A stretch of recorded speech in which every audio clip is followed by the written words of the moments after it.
کتاب ہے تصفیہ، صفحہ 43، اس پر آپ لکھتے ہیں کہ تاریخ بتاتی ہے فدق خیبر کے علاقہ میں یہودیوں کا ایک گاؤں تھا فدق نام کا۔ سن 7 ہجری میں مسلمانوں نے اس گاؤں کے باشندوں کو اسلام کی دعوت دی۔ 7 ہجری میں انہوں نے نہ مسلمان ہونا چاہا اور نہ خود میں مسلمانوں سے لڑنے کی طاقت دیکھی، لہذا فدق اس گاؤں کی نصف زمین حضور نبی پاک علیہ الصلوۃ والسلام کو دے کر ان یہودیوں نے صلح کر لی۔ یہ ہے بیس، یہ ہے بنیاد۔ سیدنا پیر مہر علی شاہ رحمۃ اللہ علیہ فرماتے ہیں ایسی چیز کو جو بغیر جنگ و قتال کے ملے اس کو فے کہتے ہیں، اگر جنگ سے حاصل ہو، جنگ کے بعد حاصل ہو تو اسے غنیمت کہا جاتا ہے۔ نبی پاک علیہ الصلوۃ والسلام فدق کی آمدنی اہل بیت کے نفقہ میں صرف فرماتے تھے، اپنے گھر والوں پر خرچ کرتے تھے، ٹھیک ہے؟ اگر کچھ بچ جاتا تو وہ فقراء و مساکین کو دے دیا جاتا تھا۔ سالانہ 6 مہینے کے بعد فصل آنے پر اس سے جو آمدنی آتی تھی اس میں سے نبی پاک علیہ السلام اپنے گھر کا اہل بیت کا خرچہ بھی نکالتے تھے، ان کو دیتے، جو بچ جاتا وہ صحابہ پر، فقراء پر، مساکین پر خرچ کیا جاتا۔ تاجدار گولڈا شریف لکھتے ہیں حضرت ابو بکر صدیق رضی اللہ تعالیٰ عنہ نے بھی، دیکھو بیٹا ہے خاتون جنت سیدہ پاک کا، اور مسئلہ جو شرعی مسئلہ ہے، جو گراؤنڈ ریالٹی ہے، اس کو کیسے سینہ چوڑا کر کے پورے ایمان کے ساتھ بیان کرتا ہے۔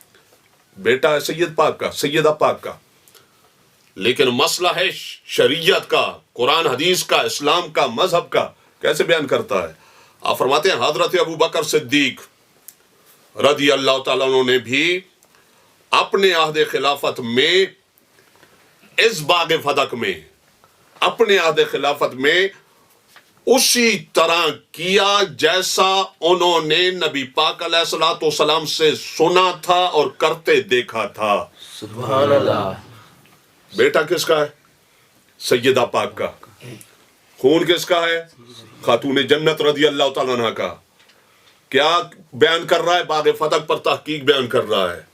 تو یہ نہیں کہ بس اہل بیت اہل بیت اہل بیت اہل بیت اہل بیت کو ہر طریقے سے ثابت کرنا ہے، اور اہل بیت کے حق کے لیے بھلے صحابہ کو کافر کہنا پڑے، صحابہ پر لعنت کرنا، سب کچھ کرنا ہے، نہیں۔ یہ اصل بیٹا ہے سیدہ پاک کا، یہ اصل بیٹا ہے خاتون جنت رضی اللہ تعالیٰ عنہا کا۔ کون؟ تاجدار گولڈا شریف۔ فرماتے ہیں کوئی مراد یہ ہے، خلاصہ یہ ہے کہ جو کچھ کہا جاتا ہے حضرت ابو بکر صدیق رضی اللہ عنہ کے بارے میں، میری دادی کو، میری ماں کو دلیل بنا کر جو اپنا ذاتی بغض صحابہ کے خلاف نکالا جاتا ہے، اس کی گراؤنڈ ریالٹی کچھ بھی نہیں، حقیقت کچھ بھی نہیں ہے۔ میں مہر علی شاہ اعلان کرتا ہوں، میری تحقیق یہ ہے، ایمان اور مذہب یہ ہے کہ حضرت ابو بکر صدیق رضی اللہ تعالیٰ عنہ نے باغ فدق کے معاملے میں کوئی ظلم نہیں کیا، قبضہ نہیں کیا، زیادتی نہیں کی، بلکہ سنت رسول پر عمل کیا ہے۔ سبحان اللہ۔ کیا کیا ہے؟ سنت رسول پر، سارے بولو کیا کیا ہے؟ سنت رسول پر، سنت رسول پر، سنت رسول پر، سنت رسول پر۔ جی کس نے لکھا؟ سیدہ پاک کا بیٹا لکھ رہا ہے، تاجدار گولڈا شریف لکھ رہے ہیں۔ ہمارے بندے چونکہ ہمارا یہ مسئلہ ہے کہ ہم مذہبی نشستوں سے دور رہنے والی مخلوق ہیں، تو ہم اپنے بندے آتے ہیں، وہ جی کلپ سنا، وہ تو ایسے کہہ رہے تھے، وہ تو ہم پوچھتے ہیں تو تم کیا کہتے ہو؟ تو حضرت صاحب کیا کہیں؟ حضرت صاحب جو جناب ساری زندگی میں 60 سال میں کبھی درس قرآن میں نہیں بیٹھا، درس حدیث میں نہیں بیٹھا، اپنا عقیدہ سیکھنے کے لیے نہیں بیٹھا، یہ کیا کہہ سکتا ہے؟ پھر 4 دن کے بعد دیکھو تو اس کی وہی بولی جناب زندیقوں والی ہوتی ہے اس کی زبان پہ۔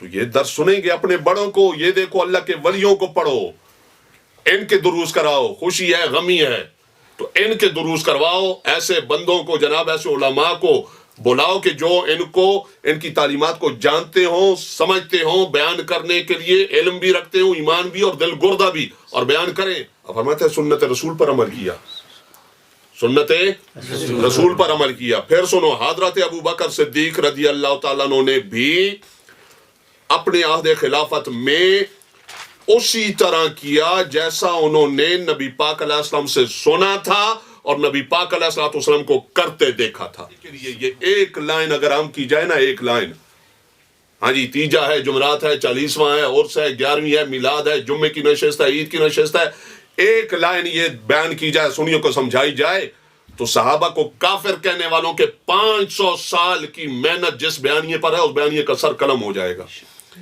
آپ فرماتے ہیں حضرت ابوبکر صدیق رضی اللہ تعالیٰ عنہ نے باغ فتح کے مسئلے میں اپنی پوری خلافت میں سنت رسول پر عمل کیا. سبحان اللہ.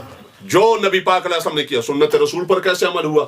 کہ جہاں پر نبی پاک علیہ السلام خرچ کرتے تھے، حضرت ابوبکر صدیق رضی اللہ عنہ بھی وہاں پر خرچ کرتے تھے.